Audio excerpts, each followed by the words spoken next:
My pet hate number 4 is people that misuse lanes to gain an advantage over others. So the simplest version of this, and probably one that's getting quite common, is a roundabout slingshot.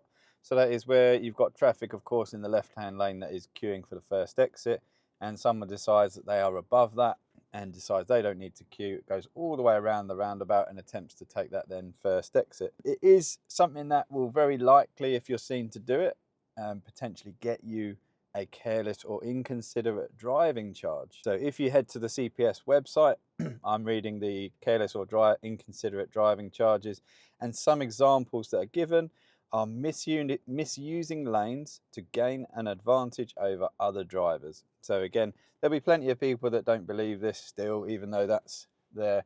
But it doesn't mean, yeah, the second you use a lane and then change into a different one, you could get in trouble. But let's have a look at the sort of things that actually could get you pulled over by the police and having a little one-way conversation. If you haven't seen me before, my name's James, ex-trucker, ex-army, driving instructor now in Norfolk. Come and join me, subscribe to the channel. We like good attitudes on here. The main aims of the channel are helping those that want to be helped. There's plenty of people that aren't interested, and that's fine. Aiming towards the bigger picture of trying to bring the 0 road deaths into force, which is going to take some doing. And of course, promoting lively debate in the comments. You know, we're getting some good chats going. So let's look at a couple of examples that I've had on driving lessons recently that would be absolutely fine to do. So I've actually done a slingshot with my learner Seth very recently. There will be people that will feel like quick to point out. I've done a video before telling people that driving instructors should certainly not be teaching their pupils to do a slingshot. It's inconsiderate driving and can get you charged. It's queue jumping. And now here's me saying on a lesson that I've actively encouraged my learner to do one. So let's look at the difference. So my learner is in the middle of an overtake on a dual carriageway, and I now say to him, we're going to go left at the roundabout. We're going to go left at the roundabout. Now, I've given that instruction deliberately late. So as a driving instructor, often I don't want to make it a really sterile environment. I want my learner to realise late that he needs to be in the left-hand lane. And obviously he's learning, so he finds this quite difficult and puts a left signal on, even though we're alongside another car. And a more experienced driver will probably not have too much trouble moving lanes here. But listen to what we then encourage Seth to do. What could be safer? If we cancel the signal, could we stick a right on? We go all the way around and then take that exit. Happy with that? So right signal on. Take your time, mate. Lovely. At that point, when I asked what could be safer, it's because if you look at the rear camera, we can barely, if at all, see the car that's now alongside us. So we have a car directly to the side of us. For a learner, that's very stressful. So we ask him what could be safer. And with a few prompts, so we're now performing a slingshot. We're going all the way around the roundabout, and then we take that original first exit as intended. Now, the reason that would be absolutely acceptable is we've gained no advantage by doing that. We haven't jumped a queue. We have literally just retraced our steps, ended up in the wrong lane, retraced the steps, and taken that first exit. There's absolutely nothing wrong with that. Second example, which a lot of people really struggle with. So rule 134 talks about congested conditions and talks about merging in turn, something that some people find really difficult, as we know. It also tells us to follow signs as directed. You should follow the signs and road markings to get into the lane as directed. In congested conditions, road conditions, do not change lanes unnecessarily. And merging in turn is recommended, obviously not at high speeds, but once at slower speeds. So the way a queue, of course, should work is that you use all available road space to contain the congestion to a smaller area, stops junctions further back getting blocked up, etc. And then you should just simply merge in turn when you get close to the venue. And some people, if you remember the video I posted a long time ago, and it showed that people were not following the signs. They were just, as soon as they saw the signs saying the left lane is closed, they were popping it over into the right-hand lane. And I was able to use the left lane all the way up and then merge in turn a lot closer to the junction. But if everyone was doing that, the congestion wouldn't be nearly blocking the very first junction that we actually came to. So this example on a driving lesson, we've exited the dual carriageway and we are approaching this roundabout here. Now, knowing this roundabout, we're taking the third exit. Now that is ahead, third exit. If you read that as right, you have got a little bit potentially of a gap in the knowledge and understanding on your roundabout signs. That is ahead, third exit. So if I don't know the roundabout, yes, of course, I would keep to the left lane. But I also would think that most roundabouts I should be able to go ahead in either lane unless it's marked that I can't. Knowing this roundabout, as I get closer, as you can see, it is marked in the right hand lane as you can go ahead in this lane, and everyone here is queuing in the left lane. So we very simply just overtake everyone, go past the congestion using that right hand lane and exit with a merge in turn. So that again is absolutely fine. We're not using lanes to gain an advantage. We're using all available road space, which is very simply what you should be doing. Some people see this as impolite. Now, what they should see as impolite is what the CPS actually mean by using lanes to gain an advantage, which we'll look at shortly. But there's nothing wrong with that. And think about that. You could say, well, yeah, a lot of people might not know that roundabout, and looking at a sign, they might want, oh no, I've got to go left-hand lane, it's ahead.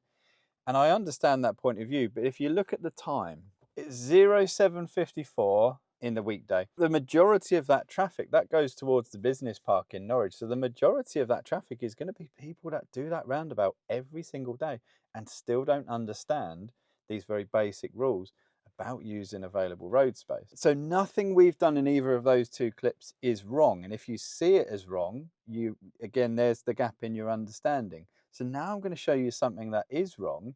And if was seen by the police, I truly believe this person would be pulled over at least for a chat, but they could be charged with inconsiderate driving, which is 3 points on your license and £100 fine as a minimum. So this is Seth on the same lesson as the slingshot. Now he's practicing his independent driving following signs. And his goal was that if he was not sure about a roundabout and it was over to the side, he's going to treat that as a right until he knows otherwise, because he can always then go all the way back round if he gets it wrong. And that's a very basic rule that many people follow if they're not sure. So Seth approaching this roundabout gets a bit confused, and it is ahead this exit here, but he reads that as potentially a right. So he does the correct thing and he goes into the right-hand lane. Now there's a yellow lorry that I want you to keep an eye on, and I'm going to zoom in on them at certain points. So as Seth is now changing lanes, if we zoom in on the lorry, they are actually in the left-hand lane going ahead to the same exit that we're trying to get to. And there's a really critical point at which I'm going to pause it and highlight it for you, which is this point here. So if we now zoom in on that yellow lorry, they are now performing a lane change from the left lane into the right-hand lane. Now Seth, remember, has got in the wrong lane for where he actually needs to go to, and that's fine. He does the right thing and exits safely. Now keep an eye on the yellow lorry. That lane where we want to be, so we just, what do we do? Happy, stay in this lane and just go somewhere safe. Yeah, we could piss people off if we suddenly cut in, couldn't we? So I would just do a little loop and come back round now. See, like the lorry just suddenly moving back in. That's causing other people. That's it, yeah. Right at the lights, please, buddy. Remember that yellow lorry, because we're going to talk about that on the way home. So at this point here, now we actually go back round to have a look at that roundabout that Seth had just slightly misread. But what we could very simply have done is at the next roundabout, turn around and we're regaining our steps. And yes, I know some people won't like this because it takes a minute of your time, but it's consideration for others. You can hear me say to Seth, I don't want him to now use that right-hand lane and then move back in to the other lane, because it's queue jumping and you can get prosecuted for it. And if you look just round the corner as we come round, there's 2 police cars. Now, they probably wouldn't have seen what the yellow lorry does from that point in time, but if they had, that would be the type of people that they will go and target. So at no point did I encourage Seth to queue jump, move back into that lane. We actually just went and revisited a different loop, which created a much happier environment, essentially. Again, people with either gaps in knowledge and understanding and definitely gaps in attitude are not going to like this video, because I'm telling you not to queue jump and telling you things that you can get prosecuted for. Even if you get pulled over and not prosecuted, that's wrong. You need to look at that and think, well, actually, maybe if I would get pulled over for that, maybe that's a problem. Doesn't matter whether I would actually get charged for inconsiderate driving or not. But it's literally, as I said, it's on the CPS website, using lanes to gain an advantage, misusing lanes to gain an advantage over others, queue jumping essentially. That is what the yellow lorry does. Clearly misuses the lanes and then is a bit cheeky and cuts all that traffic off. So that's queue jumping. It's a pet hate of mine because I think if we're all queuing, then no one should deserve special treatment. Unless you're at Thorpe Park and you've paid extra to get the little fast pass, you should be queuing just like everybody else.